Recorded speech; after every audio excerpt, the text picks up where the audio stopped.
వృషభం వారికి కనుక చూసుకున్నట్లయితే ఈ జనవరి 1వ తేదీ నుంచి ప్రధానంగా ఇక్కడ 1వ తేదీ కాస్త ఎక్కువ జర్నీస్ కొంచెం ఎక్కువ తిరగడం అనేటువంటిది చూపిస్తుంది. 2, 3, 4 తేదీలు కొద్దిగా మీరు ఏదైనా ఎవరికైనా మనీ ఇచ్చేటప్పుడు మధ్యవర్తిత్వంగా ఉండేటువంటి విషయాల్లో కాస్త జాగ్రత్తగా ఉండండి.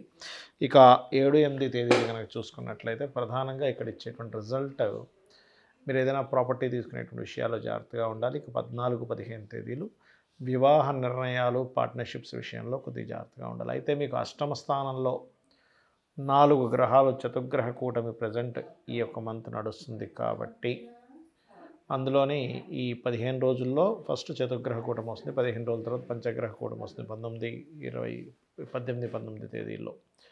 అయితే ఇది ఆల్ ఆఫ్ సడన్ చేంజెస్ని ఇస్తుంది. కాబట్టి మీరు చతుర్థ స్థానంలో కేతు ఉంటూ అష్టమ స్థానంలో అధిక గ్రహాలు ఉన్నాయి కాబట్టి కాస్త వాహనం మీద వెళ్ళేటప్పుడు కొద్దిగా జాగ్రత్తగా ఉండండి. ఇది మార్పులను కూడా ఇస్తుంది. అష్టమ స్థానంలో ఉండే గ్రహాలు ఆకస్మిక మార్పులను కూడా ఇస్తూ ఉంటుంది. అయితే ఇక్కడ లక్కీగా మీకు ఏలినాటి శని లేకుండా శని 11వ స్థానంలో ఉండడం అనేటువంటిది చాలా మంచిది. శని యొక్క పాజిటివ్ ఇది ఉంది.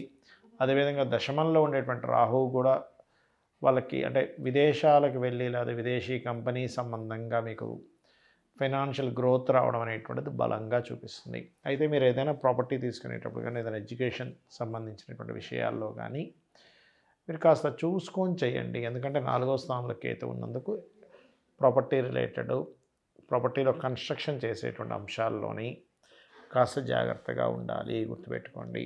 ఇక మీరు ప్రధానంగా ఈ యొక్క లగ్నం నుంచి దశమ స్థానంలో ఎప్పుడైతే రాహు ఉన్నాడో ఈ యానిమేషన్ రిలేటెడ్ క్రియేటివ్ రిలేటెడ్ ఇట్లాంటి వాటిల్లో బాగా యోగ్యవంతంగా ఉంటుంది, గుర్తుపెట్టుకోండి. ఇక మీరు చేయవలసినటువంటి దేవతా ఆరాధన ఏమిటి అని చెప్పి చూసుకున్నట్లయితే మీరు విష్ణువుని మహావిష్ణువు యొక్క ఆరాధన ఓం నమో నారాయణాయ అనేటువంటి నామస్మరణ చేయడము, బయటికి వెళ్ళేటప్పుడు ఒక్కసారి మీరు ఆ యొక్క నారాయణుని తలుచుకొని బయటికి వెళ్ళినట్లయితే కూడా అన్ని విధాలా మీకు బాగుంటుంది.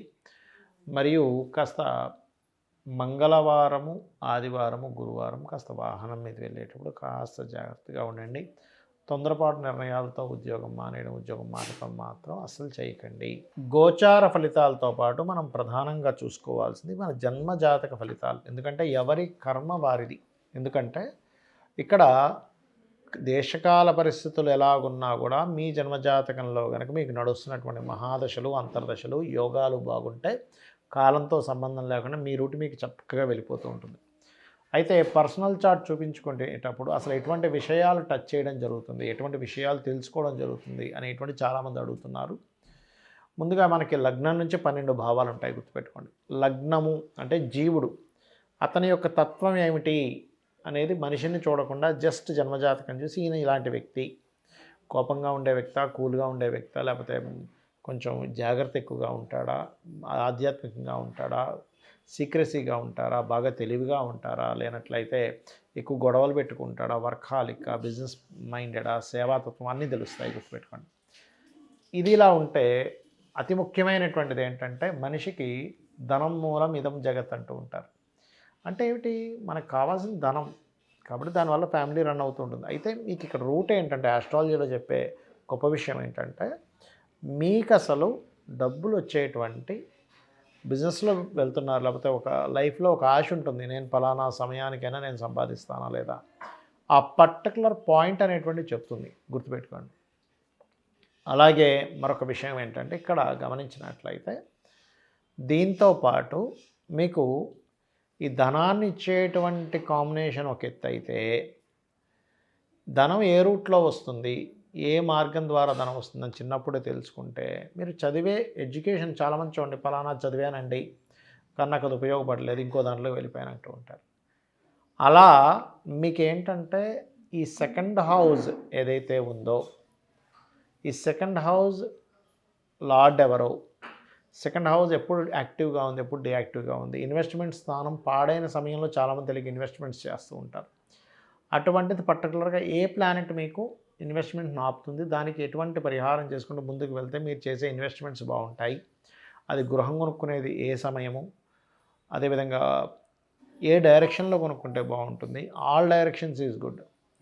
అదేవిధంగా వివాహానికి కూడా సమయం ఉంటుందండి. అంటే ప్రతి వ్యక్తికి కూడా ఒక 20 ఏళ్ల వయసు, 21 ఏళ్ల వయసు నుంచి, కొంతమందికి 18, 16 ఏళ్ల వయసు నుంచే కూడా స్టార్ట్ అవుతున్నారు కాబట్టి ఎర్లీ మ్యారేజ్ యోగం ఉండేటువంటి వారు ఆ సమయం నుంచే ప్రారంభమవుతారు. అయితే ఇక్కడ నేను చెప్పేది ఒకటే, మీ యొక్క జన్మజాతకంలో ఎప్పుడైతే మీకు వివాహం ఈ సమయంలో జరిగితే బాగుంటుంది అని ఉంటుందో ఆ సమయంలో చేసుకోవడమే అన్నిటికంటే ముఖ్యం. చాలామంది చూడండి, పాయింట్స్ కలిసే కానీ విడిపోతున్నాము, ఏంటో మంచి ఫ్యామిలీ అనండి, ఇద్దరి మధ్యన గొడవలు వచ్చాయంటూ ఉంటారు. అంటే వాళ్ళకి పర్టికులర్గా వివాహ జీవితాన్ని కొనసాగించేటువంటి సమయం నడవట్లేదు.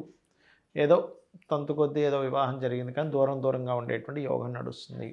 అందుకే కొంతమంది చూడండి, నేను కొన్ని జాతకాలు చూసి 20 ఏళ్ళు 30 ఏళ్ళ తర్వాత కూడా విడిపోయిన వాళ్ళని చూసాను. ఎందుకు అంటే ఆ పర్టికులర్ టైం వాళ్ళకి ట్రిగర్ అవుతూ ఉంటుంది. ఇక్కడ 3 విషయాలు ముఖ్యంగా, అసలు ఎప్పుడు వివాహం చేసుకుంటే కరెక్ట్ అనేది తెలుస్తుంది మనకి జ్యోతిషాస్త్రంలో. రెండవది, మన జన్మజాతకంలో ఒకవేళ సింగిల్ మ్యారేజ్, డబుల్ మ్యారేజెస్ ఏమైనా ఉన్నాయా, 2-3 వివాహాలు జరుగుతాయి కొంతమందికి వాళ్ళ జాతక చక్రంలో ఉండేటువంటి కాంబినేషన్స్ వల్ల. అలా జరిగేటప్పుడు మీరు ఎటువంటి జాగ్రత్తలు తీసుకుంటే మంచిది అనేటువంటి విషయం ఒకటి తెలుస్తుంది. అదేవిధంగా అలా ఉన్నప్పుడు ముందుగా అర్క వివాహం లేదా కుంభ వివాహం చేసుకోవడం మంచిది అనే విషయం కూడా చెప్పొచ్చు. అదేవిధంగా వివాహం అయిపోయిందంటే కానీ ఒక 20 సంవత్సరాలతో కూడా వస్తున్నాయి. ఆ పర్టికులర్ పీరియడ్ ఏమిటి, ఎందుకు ఆ పీరియడ్ ఇస్తుంది, ఆ సమయంలో కొంతమందికి దూరంగా ఉన్నప్పుడు తగ్గిపోతుంది దాని ప్రభావం. అంటే ఆ అబ్బాయి ఏదో విదేశాలకు వెళ్తాడు ఉద్యోగం కోసం అని, ఆ రకంగా. ఇదే సేమ్ ప్యాటర్న్ మీరు ఇన్వెస్ట్మెంట్స్ విషయంలో చూసుకోవచ్చు.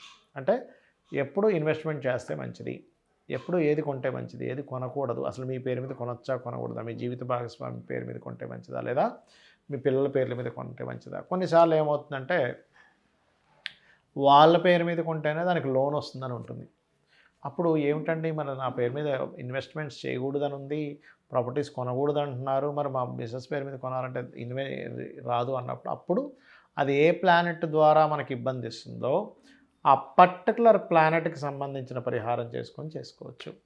అదేవిధంగా విదేశాలకు వెళ్తే బాగుంటుందా, ఇక్కడ ఉంటే ఇతనికి గ్రోత్ ఉంటుందా, అదేవిధంగా రిలేషన్స్ ఎలా ఉంటాయి, సంతానం ఎందుకు అభివృద్ధి అవ్వట్లేదు, సంతానం ఎందుకు కలగట్లేదు, అసలు ఏ ప్లానెట్ని మనం దాని యొక్క ప్రభావాన్ని తగ్గించుకుంటే, ఇక్కడ ఏమీ లేదు, సింపుల్, ఇది మెడికల్ లాగేనండి ఆస్ట్రాలజీ.